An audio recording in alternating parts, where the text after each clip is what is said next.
I am Courtney. At the age of 28, I recently got married to Richard, a man who is 7 years older than myself. But shall we take a brief look back?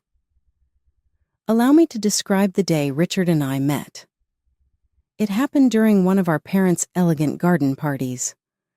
Richard was 25, the rising star in his father's business, and I was 18, having just graduated from high school. I recall him approaching me while holding a champagne glass in one hand. Smooth as silk, he asked.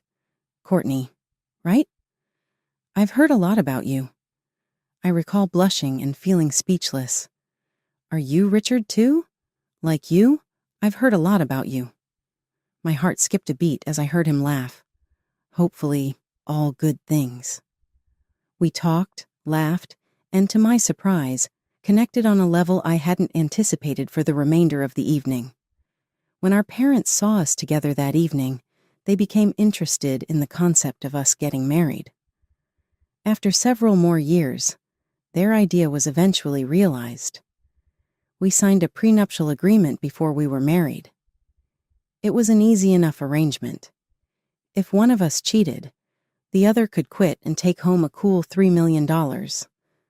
I put pen to paper without a second thought because I had no intention of straying. I recall that day when we signed that contract. With concern in his eyes, my father, a man of few words but with a heart the size of an ocean, gazed at me. His tone was calm but slightly worried as he questioned, "Are you sure you're okay with this, Courtney?" I comforted him. "Dad, it's fine," and gave him a brief hug. Both Richard and I are trustworthy. It's merely a formality. Richard was also present. He was the one who demanded to sign this document. "I want to make sure you don't feel like you're being cornered, Courtney," he replied, a little tense. "If you're not comfortable with this, we can discuss it more." However, I simply gave him a smile and shook my head. "I'm okay with it, Richard. You have my trust." He smiled warmly back at me, looking relieved. "And I trust you, Courtney." That marked the beginning of our trip.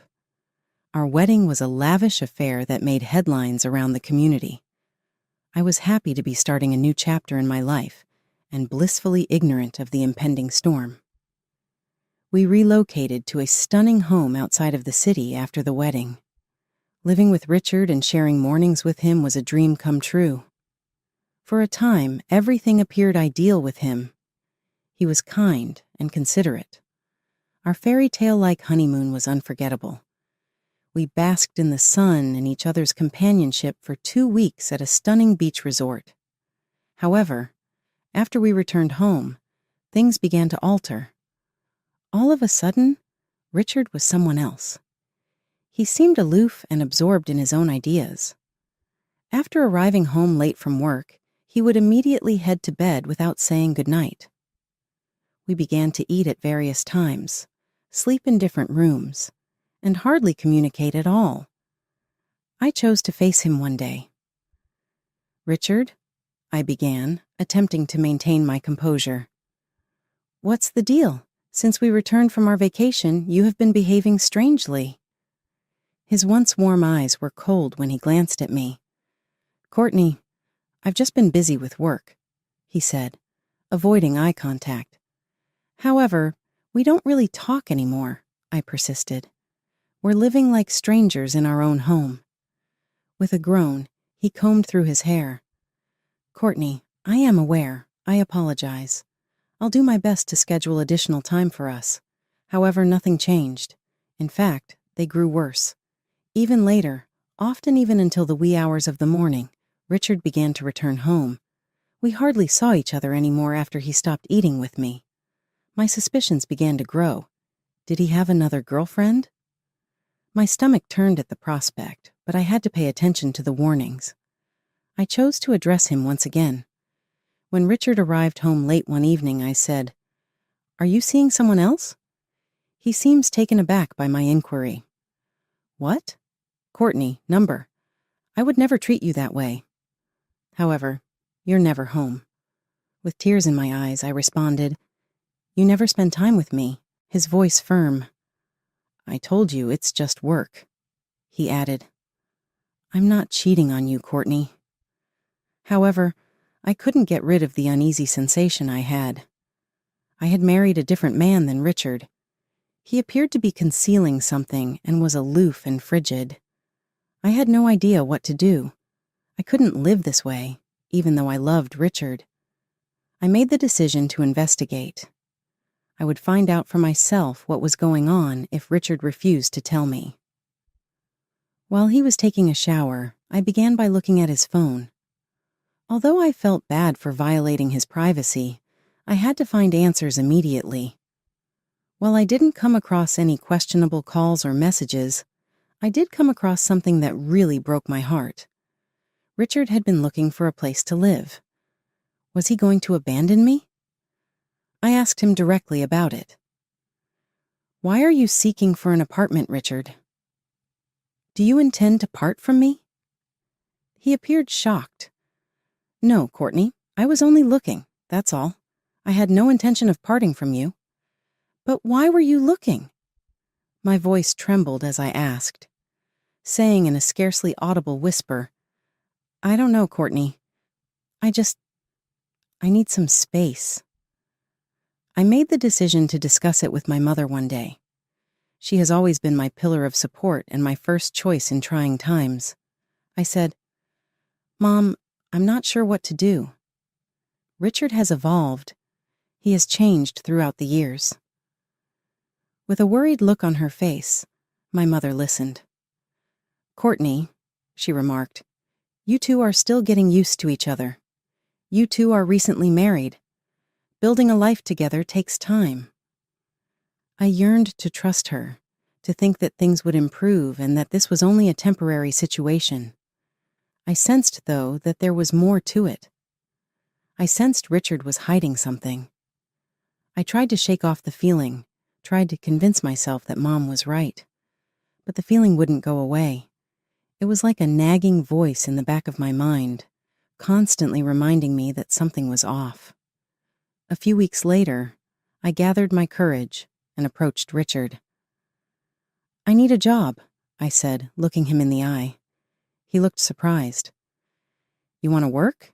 He asked, raising an eyebrow. I nodded. Yes, I need to do something. Richard, I can't just sit at home all day. He thought for a moment, then said, I can offer you a job at my foundation. We help kids in tough situations. Would you be interested? I was taken aback. Richard's foundation was well known for its work with children. I had always admired the work they did. Yes, I said without a moment's hesitation. I'd love to. Working at the foundation was a breath of fresh air. I was busy, doing something meaningful. I met kids who were strong and resilient, kids who had seen more hardships than any child should. It was heartbreaking, but it was also inspiring. The job kept me busy, kept my mind off the problems at home. Richard and I had our issues, but at least during the day I had something else to focus on. The work was tough and emotionally draining, but it was worth it. I felt like I was making a difference, like I was doing something important. And for the first time in a long time, I felt happy. But even then, I couldn't shake off the feeling that something was off. Richard was acting strange and distant. I couldn't put my finger on it, but I knew something was wrong, and I was determined to find out what it was. Left with a whirlwind of questions and a heart heavy with betrayal, I decided to hire a private detective. I needed to know if Richard was cheating on me. It wasn't just about my pride, it was about my peace of mind. I couldn't live in the shadow of doubt, constantly wondering what went wrong. Then there was the prenup, the one we signed before we got married. If Richard was cheating on me, it wasn't just a betrayal, it was a costly mistake. I found a detective agency in the city run by a man named Joe. He was an ex-cop, a grizzled veteran with a keen eye and a no-nonsense attitude. I told him my story, my suspicions, and he listened, his face impassive. I'll do my best, Courtney, he said when I finished. but I can't promise anything. If your husband is cheating, he's doing a good job of hiding it." I nodded, understanding. "I just need to know, Joe. One way or another, I need to know." I remember the day he came to give me his report. His face was serious, his eyes sympathetic. "I'm sorry, Courtney," he said. "I couldn't find any evidence that your husband is cheating on you." I felt a strange mix of relief and disappointment. Part of me was glad that Richard wasn't cheating, but another part of me was frustrated. If he wasn't cheating, then why did he leave? What was he hiding? "Are you sure, Joe?" I asked, my voice barely a whisper. "There's nothing at all?" Joe shook his head. "I'm sorry, Courtney. I know this isn't what you wanted to hear." I thanked Joe and paid him for his services. As I watched him leave, I felt a profound sense of loss. I was back where I started, with more questions than answers. I was working at a charity fund when he walked in. His name was Daniel, the new guy. He was handsome, with a charming smile that could light up a room. He was smart, with a quick wit and a sharp mind. He was funny, with a sense of humor that could make anyone laugh. And he looked like a famous actor, with his chiseled features and striking good looks. In short, he was my ideal man. But as much as I was drawn to Daniel, I couldn't shake off a feeling of unease. His arrival seemed too perfect, too convenient. I couldn't help but think about Richard and the prenup. If I was caught cheating, I would have to pay a hefty sum of $3 million. Could Daniel be a trap set by Richard to catch me in the act? I decided to hire Joe again, the private detective I had used to investigate Richard. I asked him to look into Daniel to see if he had any connections to Richard. Joe agreed to take the case. He started investigating Daniel, digging into his past, his connections. He followed him, watched his movements, his interactions. He was as thorough as ever, leaving no stone unturned. In the meantime, I tried to keep my distance from Daniel. It was difficult, especially when he was so charming, so attractive. But I had to be careful. I couldn't afford to fall into a trap, not when there was so much at stake. One day, Daniel asked me out for coffee. I was torn. Part of me wanted to say yes to get to know him better, but another part of me was scared, worried about what Joe might find. "I'd love to, Daniel," I said, trying to keep my voice steady, "but I'm really busy right now. Maybe some other time." Daniel seemed disappointed, but he didn't push. "Sure, Courtney," he said, his smile dimming slightly. "Some other time." I felt a pang of guilt. What if I was wrong? What if Daniel was just a nice guy and I was letting my suspicions ruin a potentially good thing? But I couldn't take the risk, not until I knew for sure. A few days later, Joe came to give me his report. His face was serious, his eyes hard. "I'm sorry, Courtney," he said, "but your suspicions were right. Daniel is working for your husband." I felt a rush of emotions, anger at Richard for trying to trap me, relief that I hadn't fallen for it, sadness that Daniel wasn't who I thought he was. But above all, I felt a sense of vindication. I wasn't crazy. My suspicions were valid. "Thank you, Joe," I said, my voice choked. "You've done a great job." As I watched Joe leave, I felt a strange sense of closure. I had dodged a bullet, avoided a costly mistake, but I had also lost something.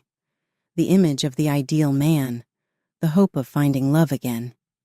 It was a bitter pill to swallow, but I wasn't going to let this get me down.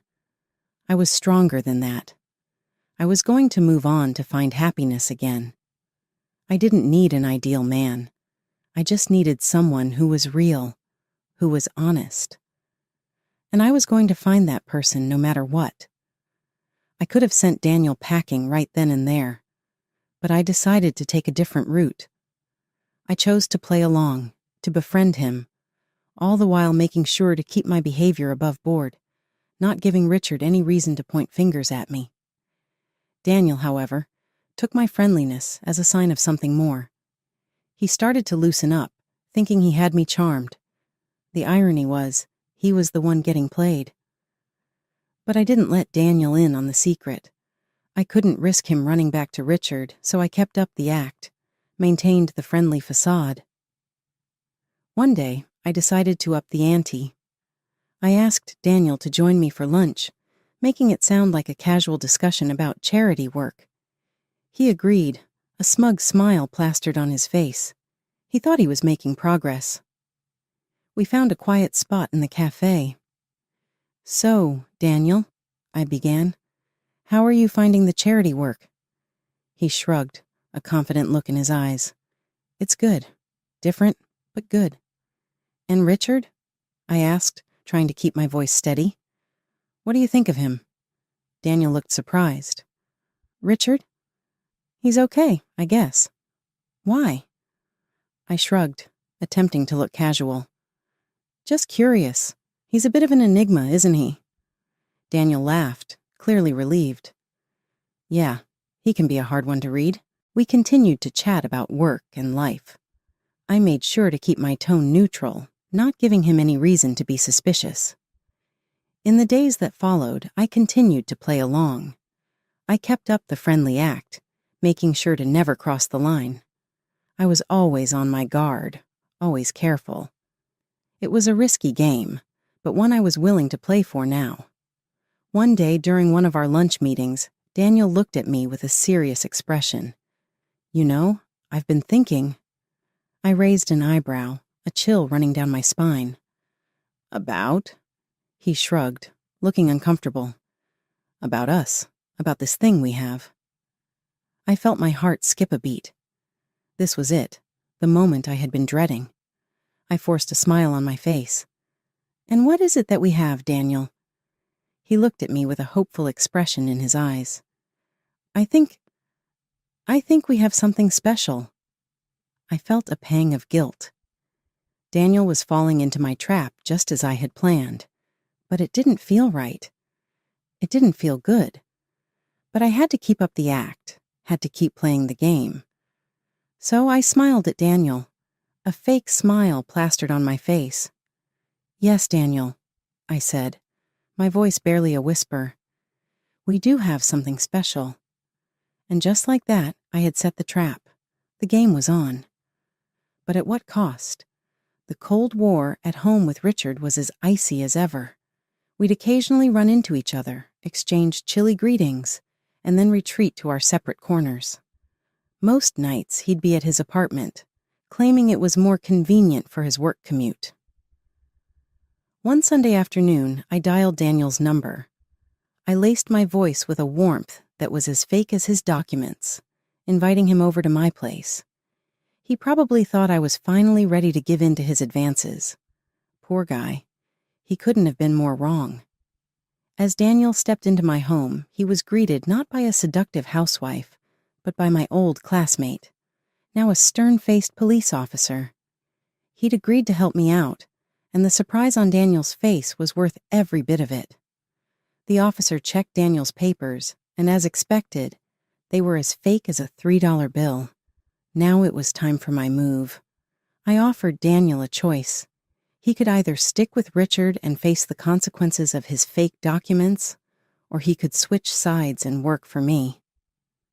Daniel's eyes darted between me and the officer, and after a moment of silence, he nodded. He agreed to my deal. Checkmate, Richard. With that, the real game began. I had Richard's pawn now playing for my side. But I knew this was just the beginning. Richard was a crafty man. He wouldn't go down without a fight. In the days that followed, I kept a close watch on Daniel. Despite his agreement, I knew I couldn't fully trust him. He was a wild card, a potential threat. But for the time being, he was a useful one. I called Daniel into my office one day. I stated, "We need to talk," in a serious manner. His eyes held a trace of uneasiness as he glanced at me. "About what?" "About Richard," I answered back. "I need to know everything, his plans, his strategies, everything." After hesitating, Daniel nodded. "All right, I'll divulge all of my knowledge to you. And voila! I had my insider information. I was prepared for my counterattack. However, this was only the start. We still had the actual battle to fight. I had to be ready since Richard would not give up easily. This was battle now, not just a game, so I had to be prepared. Furthermore, there are no rules in battle, only survival. Weeks passed, and I was growing restless. To prove to Richard that I wasn't the easy target he believed me to be, I wanted to face him. I went back to Joe, and he had given me some guidance. Push Richard, he advised. Make him think you've fallen into his trap. I was prepared to play the game, even if it was a risk. Daniel and I therefore set up a photo session. We posed in a way that might be seen as revealing information about an affair. However, we used caution. We preserved the originals, in which every detail was as pure as a Sunday school picnic. I handed Daniel the pictures as soon as they were finished. I said, "Give these to Richard," and I passed the envelope to him. Let him draw his own conclusions. Daniel's expression was one of concern as he peered at me. He'd questioned, "You sure about this?" "Once you start this, there's no going back." I answered, "I know," with a firm resolution in my voice, "and I'm ready." Richard was all smiles at dinner the very next day. He believed he had me beat and that he had the upper hand. However, he remained silent about it. I had no concerns. I was aware of what was going to happen. I was prepared. Joe was investigating in the interim. He was gathering information about Richard and locating all the proof we required. I trusted him since he was competent at what he did. At last, Joe called. Richard had thrown himself away, carefree and lost in his caution. Joe declared, "I've got him," in a gruff yet satisfied voice. "I've got all the proof of Richard's cheating, photos, videos, the whole shebang." I had a burst of enthusiasm. "Good," I replied, my face lighting up with a smile. "Let's bring him down." However, I haven't yet confronted Richard. I wanted him to believe that he was triumphant. I was curious to witness the expression on his face upon realizing he had been duped. Thus, I awaited Richard's move while assuming the role of the obedient wife. Knowing what lay ahead, I prepared myself. The time for the family supper was drawing near. This was the showdown. I knew it. I experienced an odd serenity. I was prepared. Richard's parents' expansive, old-money home served as the venue for the meal. Of course, Richard was there, acting the devoted husband and son. But I was aware of the reality, and soon everybody would be as well. The main course was almost finished when Richard cleared his throat. With a proud look on his lips, he got up. His gaze fixed on me as he said, "I have something to say."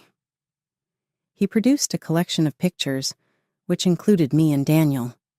He threw them onto the table as though he had a winning hand. "Evidence," he declared with a triumphant tone, "of my spouse's adultery." The space became silent. Even though I could feel eyes on me all around, I didn't flinch. I was prepared for this. I got up coolly and looked up at Richard. "Yes," I answered in a firm voice. "I know this man, but he's not my lover."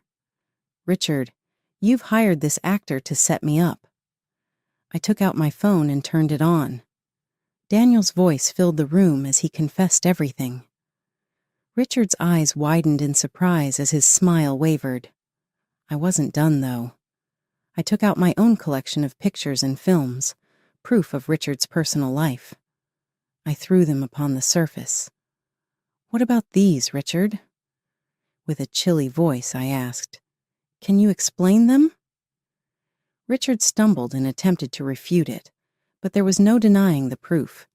His parents' expressions became icy. My parents finally spoke up after being silent for some time. Richard was yelled at by my father. "You ungrateful brat! We trusted you with our daughter, and this is how you repay us?" Mother of Richard was crying. She sobbed, "How could you, Richard? How could you do this to us, to her?" The fallout happened quickly. Our divorce was finalized. Richard was sacked from his employer by his parents, who were incensed about their son's dishonesty. His standing was severely damaged. And me? With $3 million in compensation, I left. Richard is currently unemployed and struggling to put his life back together. And me? I'm unbound. I'm relishing the quiet and tranquility. I'm having a good time living without Richard. I prevailed. I defeated Richard in our match. It feels fantastic to have outfoxed him and outplayed him at his own game. It seems appropriate.